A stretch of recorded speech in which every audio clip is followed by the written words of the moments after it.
আজ আমি একা স্কুল থেকে ফিরছি, চারদিকে কত গাড়ি চলছে। মা বলেছে রাস্তায় এক মুহূর্তের অসতর্কতা বড় বিপদ আনতে পারে। আমি ভাবছি একটু দৌড়ে রাস্তা পার হব, সময় বাঁচবে। কিন্তু মনে হচ্ছে মা এটা করতে নিষেধ করেছিল। আরে এত গাড়ি একসাথে চলছে, আমি যদি ভুল করি তাহলে বড় দুর্ঘটনা হয়ে যেতে পারে। লাল সিগন্যাল মানে থামো। এই নিয়মে গাজে। ঠিক আছে, আমি অপেক্ষা করব। নিয়ম মানা মানেই নিরাপদ থাকা। ওই ছেলে দৌড়ে রাস্তা পার হচ্ছে। এভাবে করলে যে কোনো সময় দুর্ঘটনা ঘটতে পারে।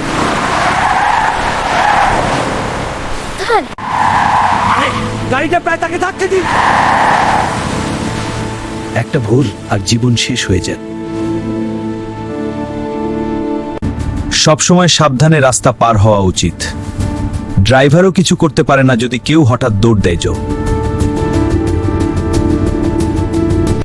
আমি আজ বুঝলাম একটু ভুল মানেই বড় বিপদ। আমি আর কখনো দৌড়ে রাস্তা পার হব না।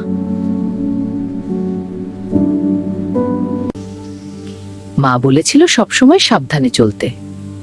আজ বুঝলাম মা কেন এত বারবার বলতো। ওই দেখ, ট্রেন আসছে। এটা কত দ্রুত চলে।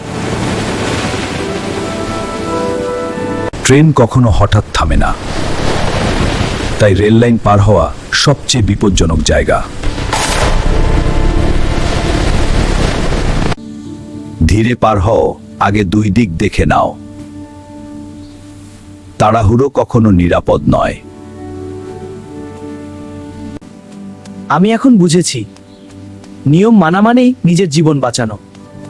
এটাই সবচেয়ে বড় শিক্ষা। আমি এখন বুঝেছি নিয়ম মানা মানেই নিজের জীবন বাঁচানো। এটাই সবচেয়ে বড় শিক্ষা। সব সময় ট্রাফিক নিয়ম মেনে চলবে। নিজের জীবন নিজের হাতে রক্ষা করতে হয়।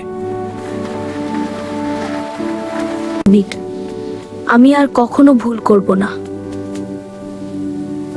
নিয়ম মানাই সবচেয়ে বড় বুদ্ধি। আজ আমি জীবনের সবচেয়ে বড় শিক্ষা পেয়েছি। ছোট ভুলই বড় বিপদ ডেকে আনে। সতর্কতা মানেই নিরাপত্তা। এটাই প্রতিটি শিশুর শেখা উচিত। আমরা সবাই যদি নিয়ম মানি তাহলে পৃথিবী হবে নিরাপদ জায়গা। সতর্ক থাকুন, নিরাপদ থাকুন। এটাই জীবন রক্ষা করার উপায়।